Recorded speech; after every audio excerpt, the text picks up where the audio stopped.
Mesdames, Mesdemoiselles, Messieurs, bonsoir. Très heureux de vous retrouver, comme toujours, dans le cadre de cette émission Profondeur.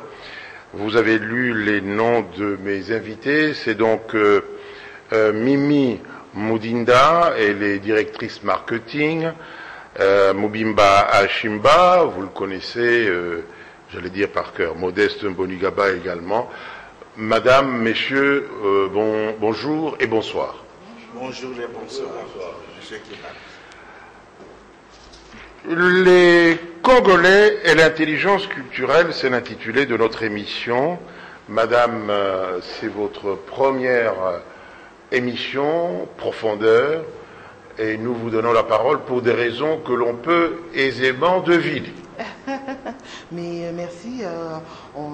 Avant de commencer, je voudrais d'abord vous remercier parce que c'est une joie d'abord et un honneur pour moi en tant que femme de participer à cette prestigieuse émission qui est Profondeur, où je pense que au su et au vu de la table qui m'entoure, que j'ai vraiment, on va dire, de l'intelligence, le sujet indiquant qu'on va passer un très bon moment. Et qu'est-ce que vous auriez voulu comme conclusion à la fin, pour la femme? Aujourd'hui, en tant que femme, participer à ce genre d'émission, pour moi, d'abord, c'est en tant qu'actrice, parce que je suis aussi... j'ai très envie de recevoir quelque chose de la part des invités et de vous-même aussi, mais c'est aussi retirer quelque chose, un savoir, puisqu'on parle de profondeur, peut-être qu'on va entrer vraiment en profondeur des sujets, qu'on pourra au fil des discussions avoir certaines réponses à des questions, mais surtout de cette émission, j'aimerais ressortir avec, on va dire, un bagage qui pourra m'aider moi en tant que femme à savoir comment aussi participer, m'éveiller en tant que femme, et aussi mes consoeurs qui me suivent aussi à attirer quelque chose de positif pour elles, pour leur avancement en tout cas. Merci. Alors, Mobimba Ashimba, nous vous devons l'initiative de cette émission. C'est vous qui avez donné le titre, à César ce qui est à César. Intellectuellement, il faut avoir l'habitude de le faire.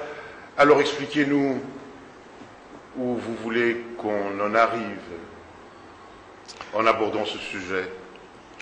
En abordant très succinctement. Oui, en abordant ces sujets, M. Kibambi, l'idée est de voir, de vérifier deux pistes. Il y a la piste culturelle et la piste des intelligences, parce que c'est le terme-là, intelligence culturelle. Intelligence, parce que nous sommes à la période où, dans les autres nations, ceux qui réfléchissent ouvrent de nouvelles voies sur des intelligences multiples, comme Gardner, l'Américain avec les exemples d'intelligence multiples, Goldman, Daniel avec l'intelligence émotionnelle. Il y a d'autres types d'intelligence, comme l'intelligence artificielle, l'intelligence économique, et aujourd'hui on parle même des intelligences collectives. Et moi, j'ai réfléchi depuis un certain temps, depuis que je suis arrivé à connaître cela, sur l'intelligence culturelle. Et pourquoi culturelle? C'est là que je viens à la culture. Parce que, comme l'a écrit Mabika Kalanda, comme l'a écrit le père Placide Temples, nous avons été coupés, nous, Bantous, Africains, Congolais, nous avons été coupés de nos origines, nous avons été coupés de notre civilisation, de notre philosophie, et aujourd'hui, complètement, nous sommes dans le vide. Nous ne sommes pas tout à fait des Africains que nous aurions dû être, ni Européens que nous avons cherché à devenir, mais nous sommes suspendus dans le vide. Et on ne peut pas continuer à être dans le vide, parce qu'il faut se reconnecter avec nos racines. Et ces racines, c'est notre culture, notre passé. Il peut être mauvais comme on peut, mais il y a un dicton de chez nous qui dit, même si ta mère est laide, c'est ta mère. Il ne faut pas te gêner de la présenter à toi. Est-ce que vous ne voulez-vous pas dire noir au lieu de Bantou? Parce que toute l'Afrique, finalement, l'Afrique noire se recherche. Tout à fait. Tu as tout à fait raison. On a tout à fait raison de le dire, de parler de l'Afrique ou des Noirs de manière particulière. Mais il faut partir d'un point. Quand nous parlons du Congolais ou des Bantous, ce sont des Africains, ce sont des Noirs. Et donc, à partir de là, nous élargissons. Et donc, le problème, au fait, quand nous parlons du Congolais, parce que on a l'impression, on dirait que c'est lui qui se recherche le plus. On est en pleine sémiologie. Alors, cher ami Modeste Boligaba, un petit commentaire. Oui, mais je crois que,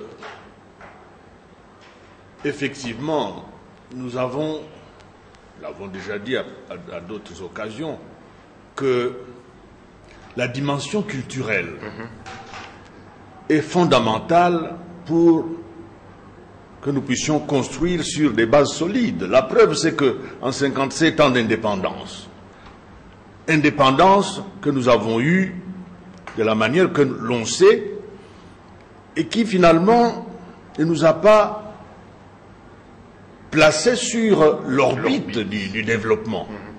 Tout simplement parce que nous avions oublié qu'il fallait d'abord revenir à nous-mêmes pour nous demander ce que nous devions faire maintenant que nous venions de rompre, du moins sur papier, oui, avec la colonisation. Au lieu de faire cela, comme Mabika nous y invitait, nous avons préféré continuer comme si de rien n'était. Alors qu'en réalité, c'est à ce moment-là qu'il fallait effectivement se dire, tiens, maintenant, nous devenons maîtres de notre destin. Comment nous allons faire en sorte qu'effectivement, le progrès matériel, spirituel puisse être l'objectif que nous devons tous chercher à atteindre, de manière à ce qu'il ne soit plus possible aux Congolais nouveaux de vivre comme des sous-hommes.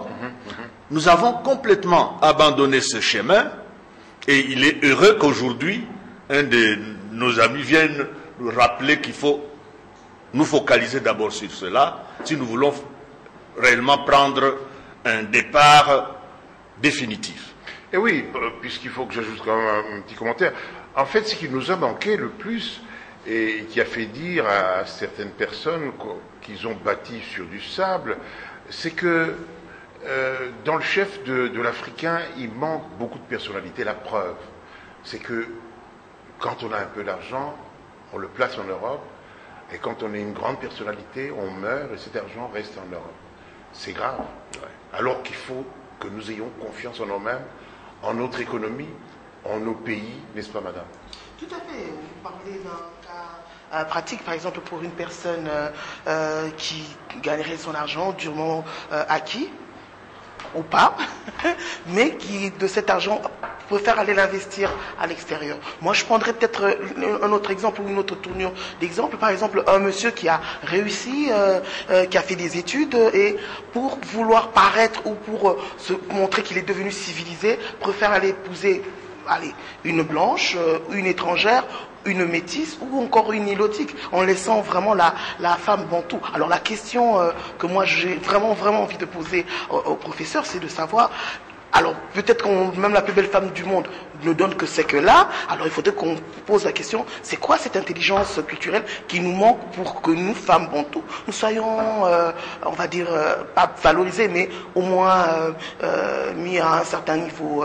Madame Mimi, je vous pose d'abord une question. Vous êtes une citoyenne du monde ou bien vous voulez vous cantonner seulement à votre... Je suis citoyenne du monde, mais je suis aussi africaine puisque étant congolaise, mais je préfère qu'on parle d'une manière spécifique de l'africaine et de la congolaise en particulier. Parce que vous n'imaginez pas vous marier, vous n'avez jamais rêvé vous marier un petit blanc. Si m'était posé cette question, je dirais non. Très bien. Et j'ai des raisons, mais je dirais non, parce que, et voilà ma présence aussi, non seulement dans ce genre d'émission, mais aussi dans plusieurs activités que je mène, à me dire que, en fait, il n'y a pas d'amour, hein, où on ne sait pas quand, où l'amour frappe, mais moi j'estime que d'abord, il faut d'abord se valoriser soi-même et avoir d'abord, on va dire, l'opportunité d'épouser Bantou. D'accord. L'amour étant aveugle, toute chose restant. Tout à fait. Monsieur Mobimba. Oui, j'ai entendu. Et votre question? À la question de madame, ce sont des questions très très intéressantes. Comme toujours. Parce que vous dites justement pourquoi cette manie des Africains, des Congolais, d'aller toujours en Europe, quand ils ont l'argent, ils vont mettre leur argent là-bas, leur patrimoine là-bas. Et madame d'ajouter que nous sommes justement dans la philosophie du paraître, et que même quand nous voulons épouser une dame, le contraire, peut-être c'est vrai aussi pour les messieurs, eh ben, on trouve que c'est lui qui a épousé une blanche, une métisse et tout ça, il paraît mieux que celui qui épouse une noire, une congolaise. Et justement, c'est le constat que vous faites. C'est ça. Vous me donnez raison, en fait. Hein? Que ce que je ressens depuis tout le temps, c'est ça. C'est-à-dire que nous ne nous acceptons pas nous-mêmes. C'est le rejet de nous-mêmes. Nous ne nous acceptons pas. En commençant par notre peau. Et je suis heureux, madame, que vous n'êtes pas de la classe de ceux qui s'ambifient pour devenir de blanches. Attention, madame, sur l'émission. Hein? Oui, oui, d'accord, ok, merci.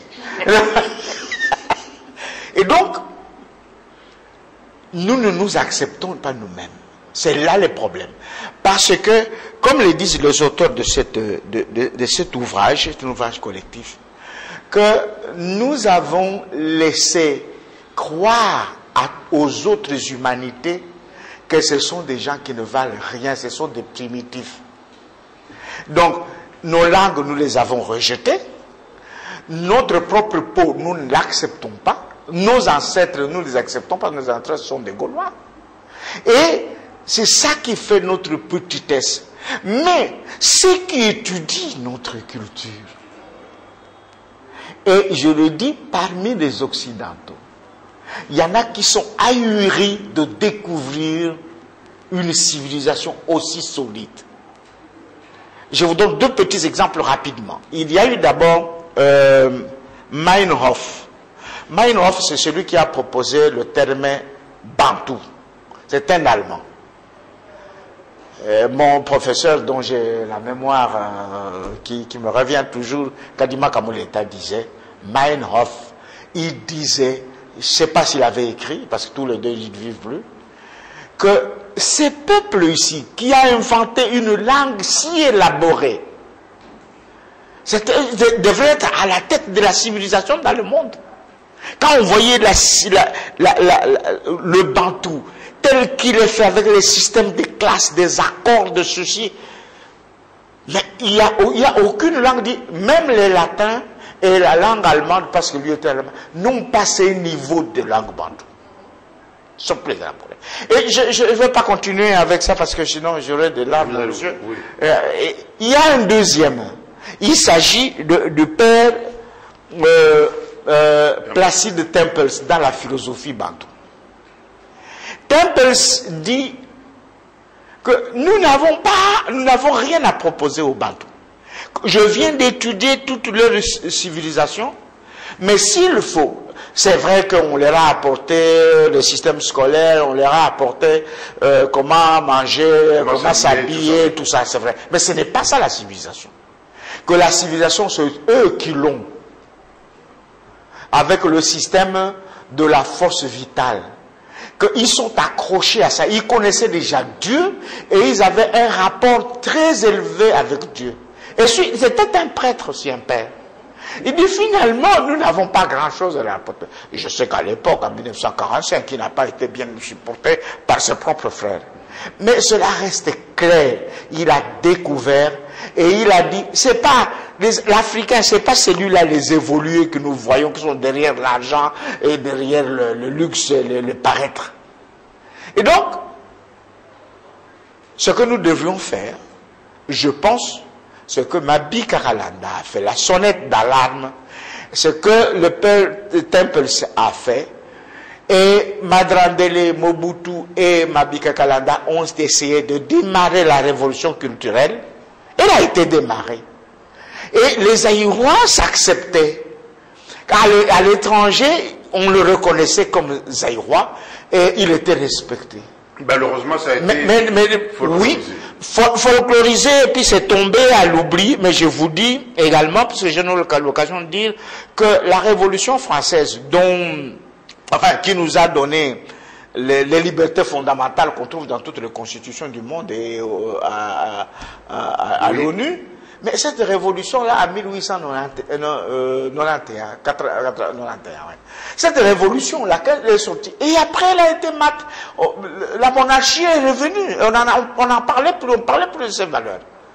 De nouveau, on a remis un select. Et puis, Napoléon est venu pour dire il est empereur, on n'en parlait plus. Et puis c'est revenu, et aujourd'hui, ça peut place. Il faut que ce qui est mauvais chez les gens, les dirigeants, nous rejetons. Chez Mobutu, il y a eu beaucoup d'antivaleurs aussi.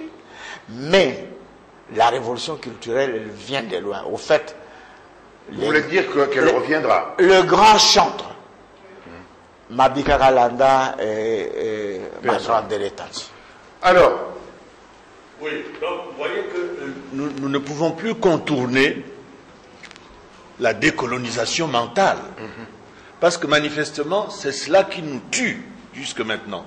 Parce que nous n'avons pas réussi à franchir cette étape-là où nous revenons sur nous-mêmes pour dire, voilà, nous sommes en telle année, nous sommes dans un monde de plus en plus ouvert.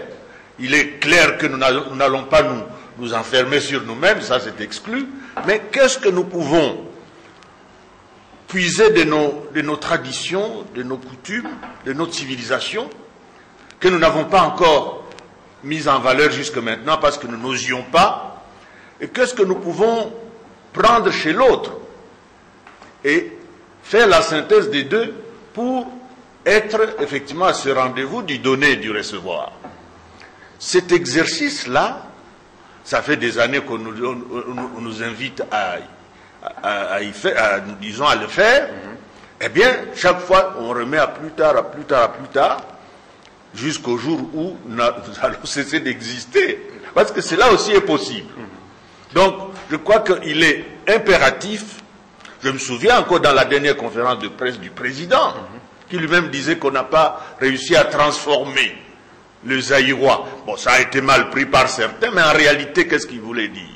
Il voulait dire qu'on n'a pas réussi à changer la mentalité, cette mentalité-là, qui fait que nous n'arrivons pas à décoller. Et donc, il faut absolument nous pencher sur cette question, comment faire pour changer l'homme congolais? Et en faire un acteur qui soit effectivement un acteur tout à fait décomplexé face au reste du monde. Et ce travail-là est tout à fait à notre portée. Oui, tout à fait. Je crois que je dois illustrer ces propos dits avec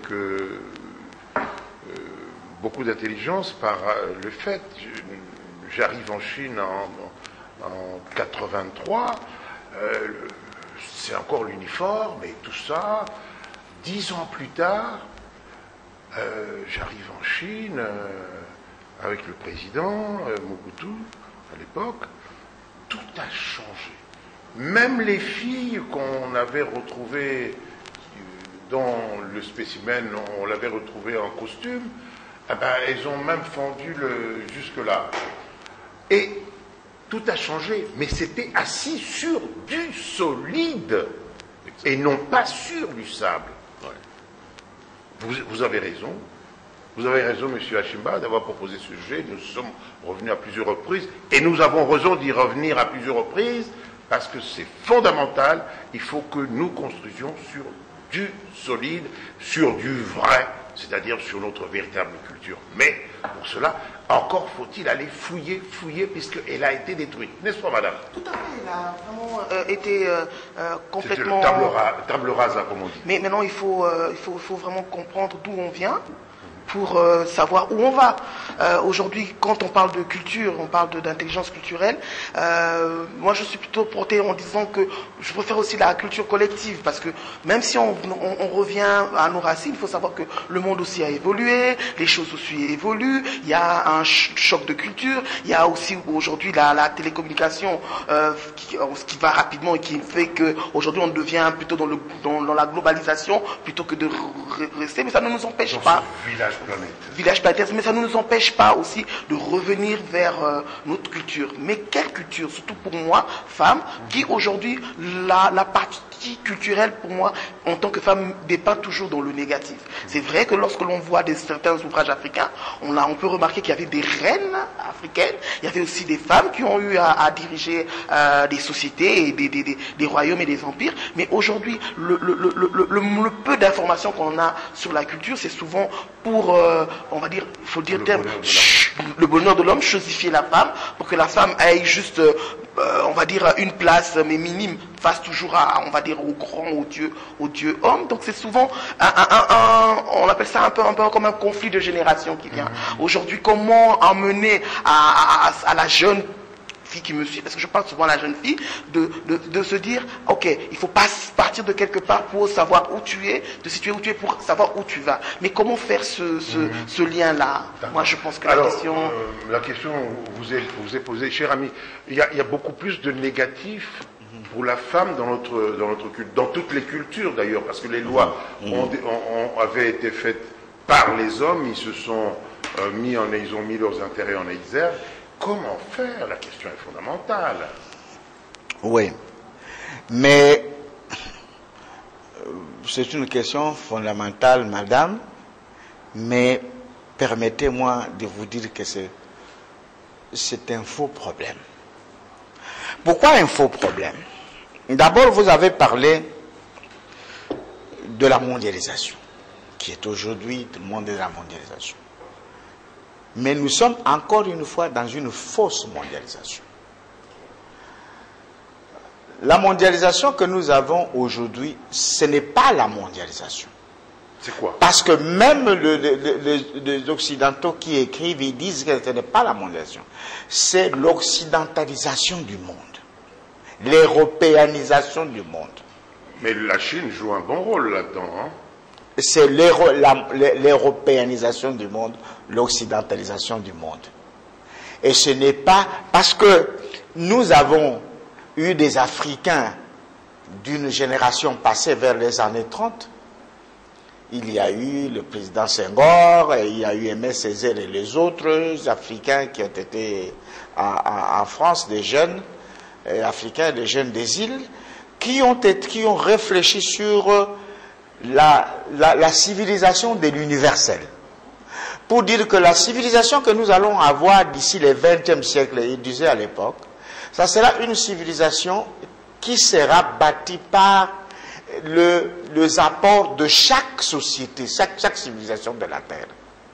C'est ça que la civilisation à laquelle ils ont rêvé, la civilisation de l'universel, qui est la vraie mondialisation. Malheureusement, ce n'est pas ce qui a lieu. Ce qui a lieu, c'est la mondialisation qui est l'occidentalisation et l'européanisation. Et celle-là, ce n'est donc pas ce que nous attendons. La chosification de la femme. Non. C'est parce que ceux qui écrivent ça et qui véhiculent de tels... oui, ce sont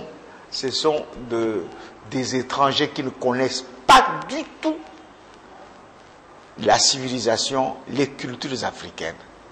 Parce qu'en Afrique, dans tous les pays, nous pouvons les citer, nous avons eu des femmes reines, des femmes qui ont conduit des hommes. La plupart des clans et des tribus, leurs fondateurs, ce sont des femmes.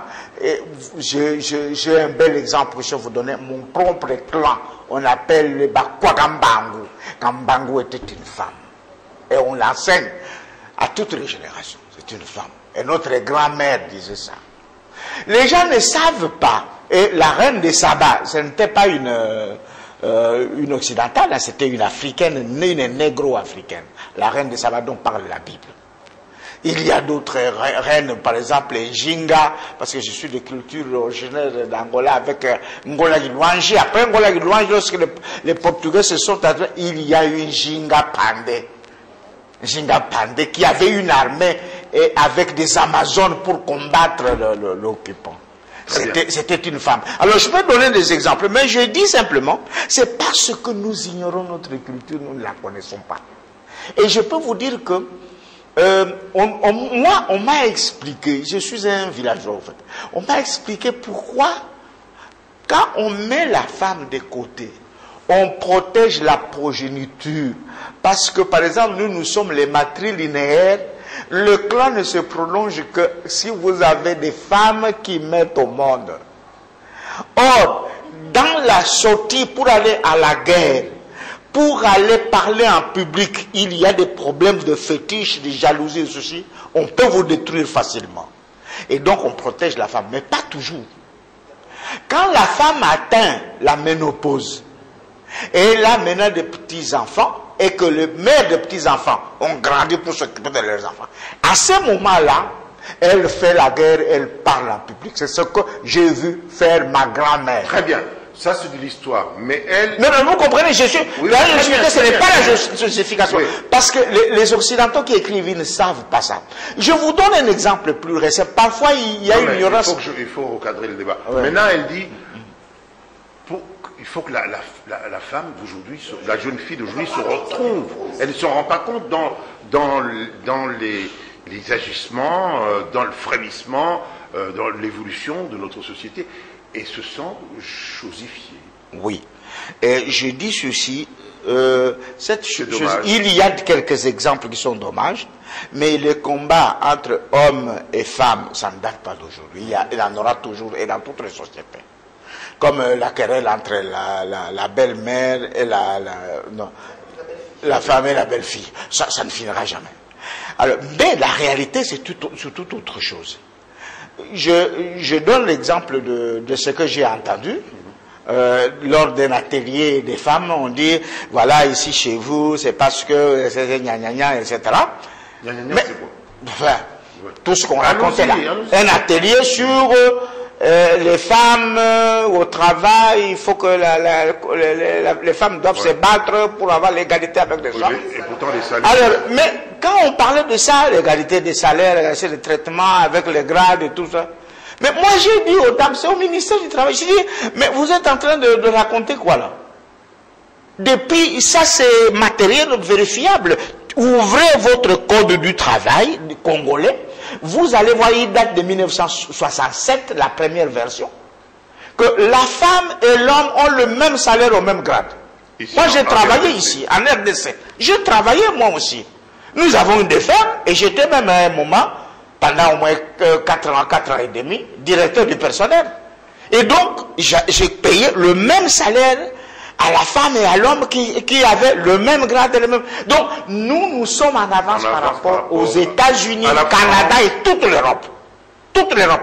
Les 2 derniers jours de cette semaine ici à la télévision, on en a parlé. D'accord. Ils sont en retard. Mais nous ne les savons pas. Okay. Parce qu'on vient nous dire, vous êtes chosifiés. Oui, nous sommes chosifiés. Ok, non. Mais je voudrais rajouter ceci. Ok. On a 50 ans d'avance que... Mais quel est le pourcentage de ces femmes qui ont cette information? Quel est le pourcentage d'abord de ces femmes qui ont du travail d'abord? Qui accèdent d'abord à ce travail-là. Même si j'ai le même salaire, mais pour accéder d'abord à ce travail. Très bonne question, surtout quand vous avez dit qui ont cette information. Et c'est pourquoi je dis qu'il faut de l'intelligence culturelle. C'est-à-dire nous devons commencer à nous connaître nous-mêmes, à étudier ce qui est autour de nous. Pas toujours tourner à nos ancêtres les Gaulois et pas toujours aller... Vous savez que j'ai enseigné, je l'ai dit le mois dernier, le texte sur le ski aux enfants congolais. Le ski, pour le faire, il faut la neige. La neige. Nous n'avons pas de neige au Congo, maman. Alors tout ça, c'est malheureux. Et donc, il faut que la Congolaise le sache. Oui. Nous avons parfois même des choses qui sont mal dans notre culture. Mais ce n'est pas à eux. Je mets à eux à nous le dire, vous les laissez. Non, c'est à nous à progresser. D'accord. Bonigaba, cette passe d'armes intéressante.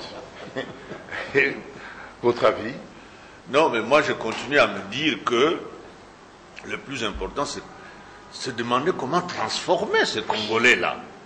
Parce que si aujourd'hui, il n'est pas imprégné par sa culture, qui est pour nous le moteur du progrès, il faut se demander comment faire pour que ce Congolais devienne enfin, s'approprie sa culture et devienne effectivement l'acteur qu'il doit être, au lieu d'être ce Congolais d'aujourd'hui avec sa mentalité d'assisté, de demandeur éternel, qu'il se dise, mais en fait, nous, ce que nous avons comme atout, on ne devrait pas être dans la situation où nous sommes. Vous avez suivi sur vos téléphones le Chinois qui parlait des Congolais et dit ils font des études pour devenir spécialistes en malherbe, mais qu'est-ce que ça a à voir avec l'économie? Ils vont pas manger de malherbe, ils vont manger du Sartre. Il faut que ce soit pratique, il faut que cet enseignement qui va les transporter vers le développement soit un enseignement pratique qui puisse servir à l'avenir. Exactement. Au lieu de nous distraire avec docteur en ronsard. Mais c'est aussi un peu là où je voulais plus ou moins chuter. On était plus ou moins en train de discuter. On a eu quand même quelques éléments où il faut qu'on revienne à nos sources, à avoir l'importance de l'intelligence culturelle, transformer l'homme congolais, surtout la femme congolaise. Mais concrètement, la bonne dame qui est devant sa télé, elle fait comment? Aujourd'hui, elle est face à plusieurs difficultés. Il y a l'aspect social, économique. Il y a beaucoup de sujets qui tracassent la dame. Vous lui dites, oui, reviens à tes sources, essaie de chercher ton intelligence culturelle qui va t'emmener à te connaître. Et comme les anglophones disent, so what the next? Et la suite, c'est quoi? Je fais quoi? Bon, vous allez répondre. Moi, je pense que c'est effectivement une très très bonne question. Oui.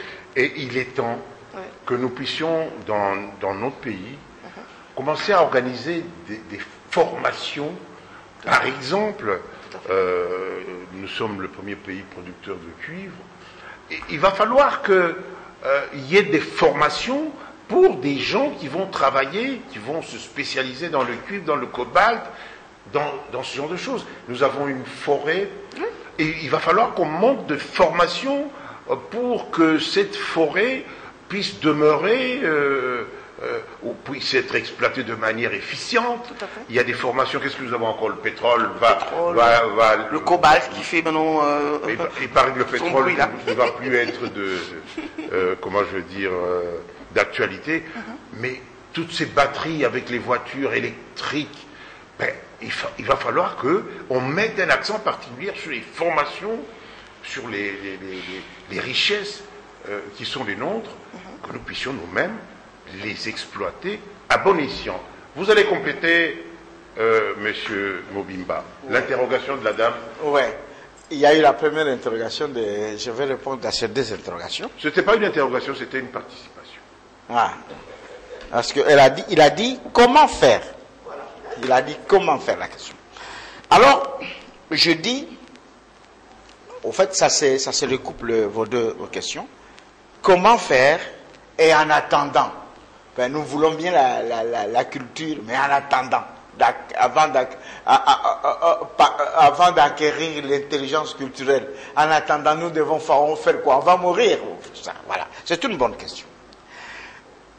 Il y a un schéma, comme tous les autres peuples sur la terre qui ont fait ces changements, ils l'ont fait, on peut regarder comment ils l'ont fait. Notamment le travail de sensibilisation. Maintenant, là, nous sommes en train de sensibiliser les gens à regarder. Ce n'est pas tout le monde qui sera convaincu. Beaucoup qui vont chercher, comme vous l'avez dit, des femmes blanches, ils vont dire, ils racontent n'importe quoi. Nos femmes sont laides, je ne sais pas quoi. C'est leur droit de le dire. Leur point de vue. Leur point de vue. Et leur droit aussi parce qu'on est libre. Mais il y a la sensibilisation qu'on doit faire. Cette sensibilisation va finir par créer une élite qui comprenne. Parce que chaque société, le changement dans chaque société appartient aux élites. une élite qui va comprendre, et cette élite va se multiplier. Il y a la multiplication de justes. Quand les justes deviennent nombreux, à ce moment-là, ça marche.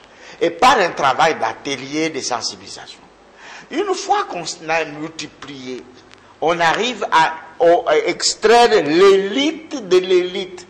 Et cette élite de l'élite pourra rentrer dans les cercles de décision et influencer la marche à l'intérieur de ces institutions de décision, et notamment influencer pour que notre culture, nos langues et notre culture, notre civilisation soient enseignées dans les écoles. Je vous dis, c'est enseigné nulle part. Parce qu'avant de chercher, on va parler de métier, mais nos propres langues et notre propre histoire, c'est rentré dans aucune école dans ce pays.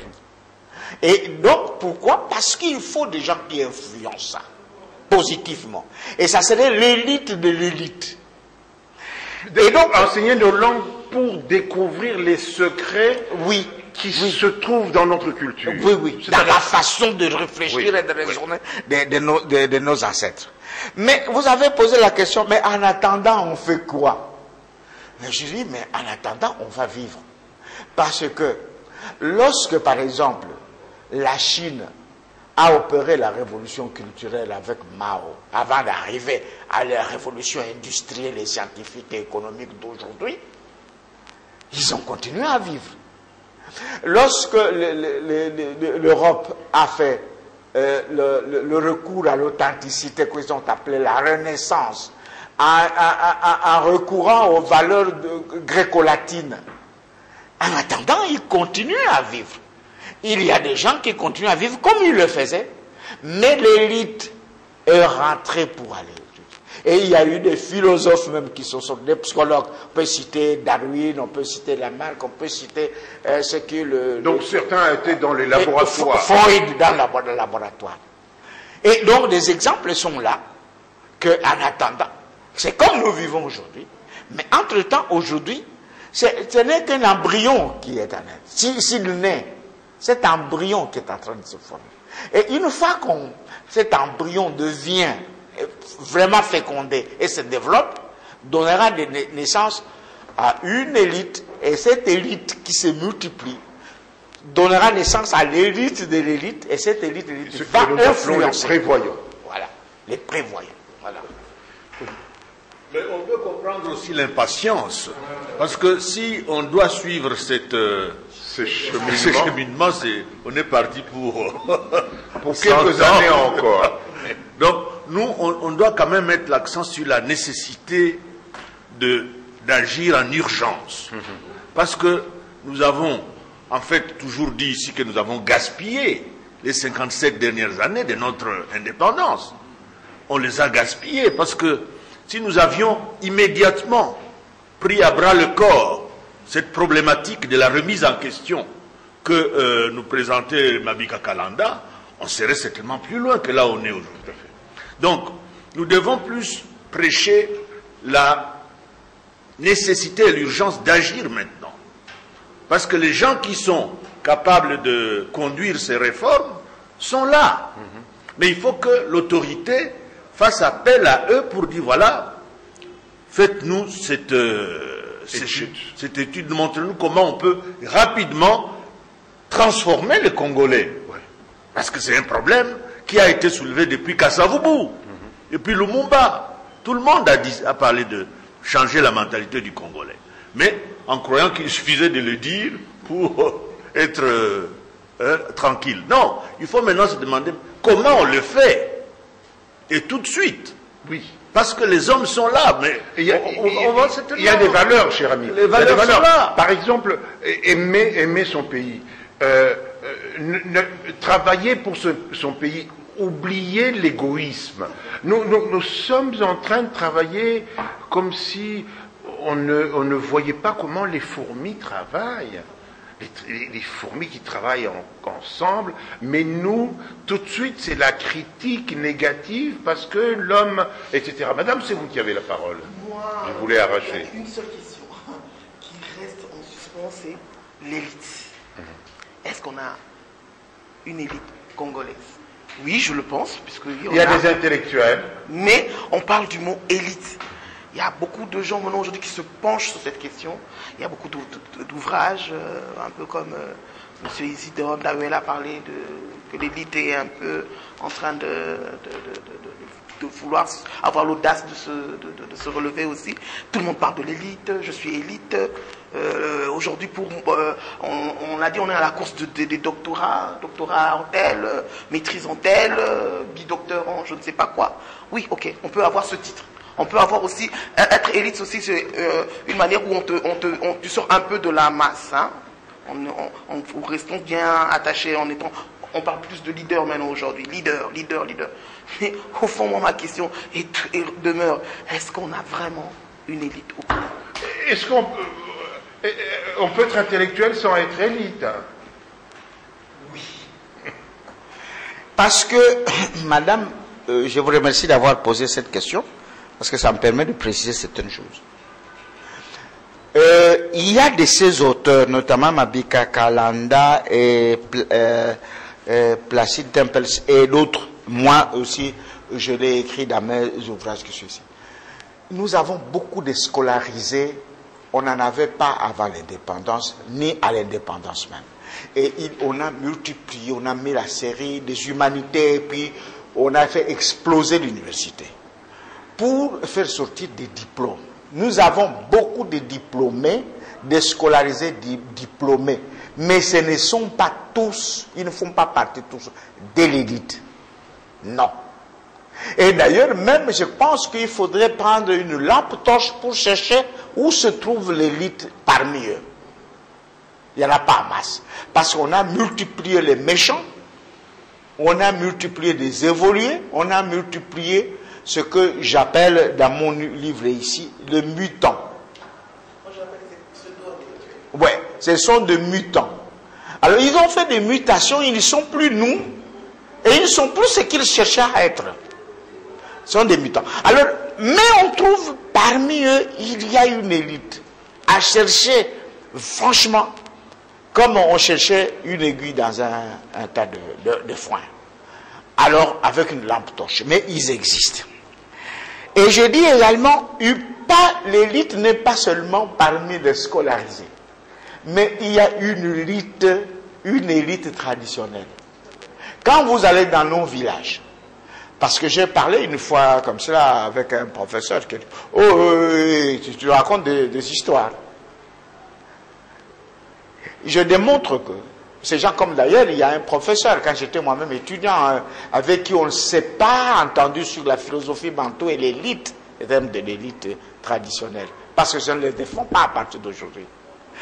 L'élite, dans nos villages, au fait, les détenteurs du pouvoir de la terre, les sols et les sous-sols, ce sont les clans, ce sont ces gens, avant même l'arrivée du colonisateur, jusqu'à l'indépendance, sont les dépositaires du sol et du sous-sol. Et quand il y avait des problèmes, des conflits de terres, des rivières ou des forêts, ces gens se mettaient ensemble. Il y avait parfois des morts.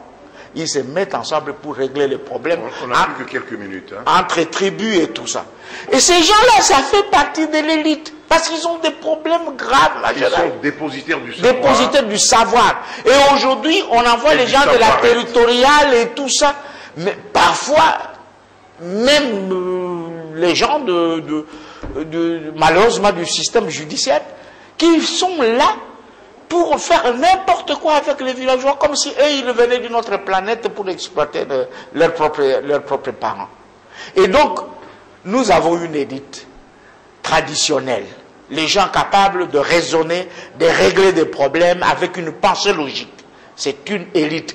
Et qui ont des valeurs. Avec des intéressements. Avec des intéressements. Et qui ont une idée de ce qu'elles doivent faire. Mais malheureusement, nous sommes en train de les détruire, de les décourager. On peut chercher cette élite traditionnelle et l'élite diplômée sortie des écoles et créer une élite qui doit influencer les autres. Et nous ferons une extraction de l'élite par eux. Prêchez par l'exemple. Oui, mon cher Boniga. Je crois que cette vision des choses a été théorisée par Alvin Toffler. dans les nouveaux pouvoirs, où il dit qu'il y a ce qu'il appelle les localistes. C'est ça, l'élite traditionnelle. Si au niveau local, c'est l'élite traditionnelle qui dirige, nous sommes sûrs d'avoir une gouvernance globale au top. Si au niveau provincial, c'est l'élite provinciale qui fait sortir les députés, les ministres et tous ceux qui gouvernent la province, on est sûr que c'est l'excellence qui va régner. Et il continue jusqu'au niveau national, jusqu'au niveau continental et même au niveau mondial. Il y a ce qu'on devrait appeler l'élite mondiale, c'est-à-dire qui voit le monde comme un tout, comme un village, et qui donc vont se battre de partout, de tous les pays du monde, pour que le monde soit préservé, pour que le monde soit bien conservé pour les générations futures. Donc, si on organise le monde, mais aussi nos pays, en partant de cette vision des choses, on peut être sûr qu'il n'y aura plus de médiocres à la tête de nos communes, de nos collectivités, mais aussi de nos provinces et de notre pays. Et en faisant en sorte que la fille qui aujourd'hui, constat est général, ne singularisons pas de choses, de plus en plus est considérée comme, je ne sais pas tout le monde, ne travaillant pas beaucoup à l'école parce que mettant sa féminité en premier lieu. Il y a des exceptions, bien entendu. Alors, qu'est-ce que vous dites à cette jeune féminine qui a tendance à... Oui, je pense que on est en train de petit à petit chuter vers la fin de cette émission très très intéressante. On a fort appris sur beaucoup de choses, où il faut aussi dire que la femme aussi, en tant que telle, doit aussi être le moteur qui doit aussi apporter la transformation. En prendre conscience d'abord. En prendre conscience à elle de transformer, parce qu'on dit qui éduque une femme éduque une nation. Donc je pense que si on doit transformer le Congolais, il faut commencer par transformer la femme congolaise d'abord, parce que c'est elle qui est porteur d'éducation déjà de base dans la maison. Donc, alors pour ça, je crois qu'il faut vraiment que la jeune fille qui nous suit, ou la dame, de pousser davantage nos jeunes filles, nos mamans ou nos jeunes sœurs, nos grandes sœurs, à vouloir se former, s'informer, à ne pas rester dans un carcan ou une manière de penser à ce qu'elles sont là juste en tant qu'accompagnatrices de l'homme. Je suis toujours souvent contre cette idée-là, oui, la famille, l'aide. Non, l'aide veut dire aussi participer. Alors, dans cette logique claire, je pense qu'il faut qu'elle travaille doublement. Parce que pour prouver à la gente masculine qu'on est capable, il faut travailler doublement. Donc, être encore plus concentré, plus exigeante envers soi-même, plus discipliné et évidemment se former et s'informer toujours. D'accord. Une minute pour terminer cette émission. Oui, tout à fait. Madame a raison de dire, c'est l'homme et la femme ensemble qui doivent bâtir la société. Tout le monde doit apporter la valeur. Et ce que nous disons, donc, il y a nécessité, ça a été le cas pour tous les autres peuples, de recourir à leur passé, mais surtout nous, Congolais, Africains, coupés depuis longtemps de nos racines, et nous avons été aliénés. Nous devons rechercher à nous ressouder à la source pour de nouveau être fertilisés par cette source, et aussi nous allons commencer à germer pour rebondir et avoir la résilience. Et la résilience ne peut pas venir à partir des choses que nous singeons des autres, mais nous devons par notre personnalité, l'histoire, les langues et la connaissance de nos valeurs. Et elles existent, c'est très important. Merci. Je croyais que c'est lui qui allait conclure. Ah non, si j'ai aussi une minute, bien entendu. J'en profite pour dire qu'effectivement, c'est un tort que de dire que l'élitisme est une mauvaise chose. Je crois que c'est un tort. Parce que toutes les sociétés... N'est-ce pas, c'est peut-être les élites qui donnent... Oui, la mauvaise image parce que ce sont des fausses élites, comme l'a dit madame. Donc, en réalité, si nous décidons de construire notre société sur les meilleurs, C'est ce que les Japonais ont fait, c'est ce que les Chinois ont fait. Tout le monde, toutes ces sociétés qui vont de l'avant ont compris que c'est comme ça. On ne peut pas faire du bric-à-brac, on prend des médiocres, on mélange et puis on croit que ça va marcher. Ça ne marchera jamais. Il faut effectivement faire en sorte que seuls les meilleurs, parce qu'ils travaillent avec acharnement, comme l'a dit madame, soient ceux-là qui sont élevés. D'accord. Alors, mesdames, à vous la responsabilité. Moi, je me souviens quand j'allais au village, on partageait le repas avec les amis qui étaient moins nantis que les autres. On mangeait ensemble. Et aujourd'hui, ce qui domine, c'est un peu cet égoïsme. Je crois que, mesdames, mesdemoiselles, c'est à vous qui participez à cette formation, à la base, de créer cette élite qui sera une vraie élite, pas celle qui sera au-dessus pour dominer, pour voir les autres comme inférieurs, mais celle qui aura en conscience que c'est elle qui doit éclairer, mais dans la grande générosité. C'est ce qui manque souvent pour nous pousser vers le haut. Merci d'avoir suivi ce numéro, j'espère qu'il vous a plu. S'il ne vous a pas plu, eh bien écrivez-nous pour nous dire où étaient les failles. Nous y reviendrons de toute façon pour approfondir l'une ou l'autre chose. Merci de nous avoir suivis et à la semaine prochaine. Au revoir.